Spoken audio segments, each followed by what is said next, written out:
नमस्कार। आज करवा चौथ है और इस पावन अवसर पर मैं अपनी नई रचना के साथ आपके सामने फिर से उपस्थित हूँ। लेकिन मेरी ये रचना आज काव्य रूप में नहीं है बल्कि गद्य के रूप में है। इस व्रत के विषय में मेरे कुछ विचार हैं जिन्हें मैंने शब्दों में पिरोया है और वही मैं आपके सामने व्यक्त करने जा रही हूँ। आज के समय में करवा चौथ के व्रत को मीडिया ने जिस तरीके से ग्लैमर के रंग में डुबोया है, उसे देखकर तो ऐसा लगता है कि यह व्रत आज धार्मिक दृष्टि से नहीं बल्कि फैशन की दृष्टि से रखना बहुत ज़रूरी हो गया है। इस दिखावे व शोर शराबे के नीचे व्रत की पवित्र भावना तो कहीं दबके रह गई है। पति के लिए मंगल कामना करने की बजाय भूखी प्यासी पत्नी दिन भर यही सोचने में लगी रहती है कि शाम को ऐसा क्या पहना जाए जिससे कि वो सबसे अलग और खूबसूरत दिखे। रात के समय पूजा के वक्त भी पति की दीर्घायु व अच्छे स्वास्थ्य की प्रार्थना तो 2 ही 3 मिनट होती है।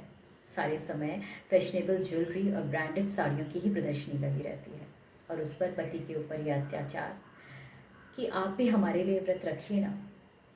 कितनी वाहियात बात है। पुरानी सामाजिक दकियानुसी परंपराओं को तोड़ना दोस्तों वाजिब लगता है, पर हिंदू वैवाहिक संस्कारों का प्रतिनिधित्व करने वाली इस पवित्र प्रथा के साथ ऐसा खिलवाड़ क्यों? पुराने समय में यही व्रत कितनी शांति व सादगीपूर्ण तरीके से किया जाता था। दिन भर अपनी जिम्मेदारियों के निर्वहन में लगी निर्जला उपवासी पत्नी जब रात को चंद्र दर्शन के बाद अपने पति का मुख देखती तो उसके पति के चेहरे पर गहरा संतोष व प्रसन्नता नजर आती कि इस संसार में कोई तो है जिसके लिए उसके अस्तित्व का महत्व है। यही सोच पति की और यही खुशी पत्नी का सबसे बड़ा सुख व शक्ति होती और इसी सुख व शक्ति को पाने के लिए वह करवा चौथ का व्रत रखती। करवा चौथ के व्रत का यही उद्देश्य है कि पति पत्नी दोनों को एक दूसरे के जीवन में एक दूसरे के होने का महत्व पता चल सके, वो भी बिना किसी दिखावे व शोर शराबे के।